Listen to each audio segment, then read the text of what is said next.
एसएसटीपी classes में स्वागत है बच्चों। आप सभी कैसे हैं? अभी आप 12वीं इतिहास चैप्टर 8 किसान, जमींदार और राज्य का प्रश्न उत्तर पढ़ रहे हैं। आज मैंने बहुत ही महत्वपूर्ण प्रश्न लिया है। 16वीं 17वीं सदी में कृषि उत्पादन को किस हद तक महज गुजारा के लिए खेती कर सकते हैं? अपने उत्तर के कारण स्पष्ट कीजिए। अर्थात 16वीं 17वीं सदी में जो है खेती जो की जाती थी, क्या वो सिर्फ पेट भरने के लिए की जाती थी? इसी के बारे में उत्तर लिखना है और कारण स्पष्ट करना है। चलिए बच्चों उत्तर देखते हैं। उत्तर देखने के पहले आप हमारा चैनल जरूर लाइक, सब्सक्राइब, कमेंट करें। अच्छा लगे तो दोस्तों के बीच शेयर करना ना भूलें। फसलों के प्रकार मौसम के अनुसार दो प्रकार होते थे, खरीफ और रबी फसल।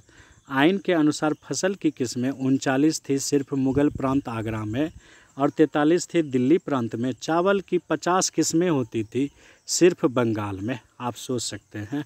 मक्का भारत में आया अफ्रीका और स्पेन से। तंबाकू अकबर देखे थे 1604 ईस्वी में। ये जितने भी मैंने बताए हैं बहुत ही वीवीआई ऑब्जेक्टिव है एग्ज़ाम की दृष्टि से। आप फिगर में देख सकते हैं कि रहट का प्रयोग द्वारा जो है खेतों की सिंचाई की जाती थी, जो कि बाबरनामा से लिया गया है। चलिए अब डिटेल से उत्तर देखते हैं बच्चों। यद्यपि दैनिक आहार की खेती पर ज़्यादा जोर दिया जाता था, मगर इसका मतलब यह नहीं था कि मध्यकालीन भारत में खेती सिर्फ गुजारा करने के लिए की जाती थी। स्रोतों में हमें अक्सर जिन्स ए कामिल का मतलब होता है एक सर्वोत्तम फसलें जैसे लफ्ज मिलते हैं। इसके अतिरिक्त निम्नलिखित तरीके से हम कह सकते हैं कि कृषि उत्पादन सिर्फ गुजारे के लिए नहीं होती थी। अब पॉइंट में देखना है बच्चों कारण। पहला पॉइंट है राज्य को मुनाफा।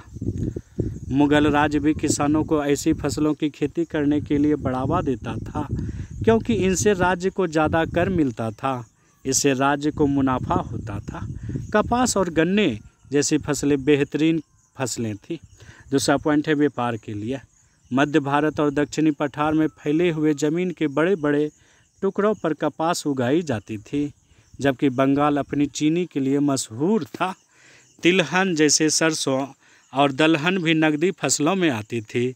इससे पता चलता है कि एक औसत किसान की ज़मीन पर किस तरह पेट भरने के लिए होने वाले उत्पादन और व्यापार के लिए किए जाने वाले उत्पादन एक दूसरे से जुड़े हुए थे।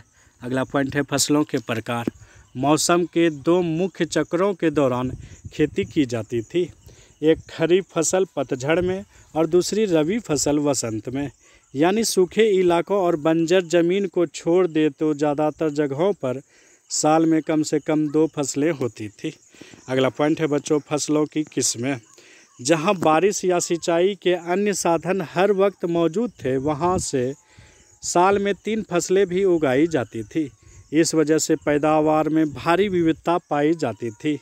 उदाहरण के तौर पर आइन हमें बताती है कि दोनों मौसम मिलाकर कुल मुगल प्रांत आगरा में 39 किस्म की फसलें उगाई जाती थी, जबकि दिल्ली प्रांत में 43 फसलों की पैदावार होती थी। बंगाल में सिर्फ चावल 50 किस्में पैदा होती थी। अगला पॉइंट है बच्चों नई फसलों का आगमन। 17वीं सदी में दुनिया के अलग अलग हिस्सों से भारतीय उपमहाद्वीप पहुंची। मसलन मक्का भारत में अफ्रीका और स्पेन के रास्ते से आया। बहुत ही ये इम्पोर्टेंट ऑब्जेक्टिव है। मक्का अर्थात मकई भारत में कहाँ से आया? अफ्रीका और स्पेन के रास्ते। 17वीं सदी तक इसकी गिनती पश्चिम भारत के मुख्य फसलों में होने लगी। इसी प्रकार टमाटर, आलू और मिर्च जैसी सब्जियां नई दुनिया से लाई गई। इसी तरह अनानास और पपीता जैसे फल वहीं से आए, अर्थात ये सभी विदेशी फसलें थी। अगला पॉइंट है बच्चों नस्ली फसल। हालांकि इसकी चर्चा जो है आईने अकबरे में नहीं मिलती है, लेकिन ये भी फसल की श्रेणी में थे। तंबाकू सबसे पहले दक्कन पहुंचा और 17वीं सदी के शुरुआती में उत्तर भारत आया। आइन उत्तर भारत की फसलों की सूची में तंबाकू का जिक्र नहीं करती है, जैसा मैंने बताया था। 1604 ईस्वी में अकबर और उसके अभिजातों ने पहली बार तंबाकू देखे। बहुत ही ये इम्पोर्टेंट ऑब्जेक्टिव है कि अकबर ने कब तंबाकू देखे? 1604 ईस्वी में। जहांगीर को तंबाकू को पीने की लत थी। हालांकि ये नस्ली फसलें थी, इसलिए यह सेहत के लिए हानिकारक था। इस प्रकार ये कैसा लगा वीडियो कमेंट में हमें ज़रूर बतावे बच्चों। बहुत बहुत धन्यवाद।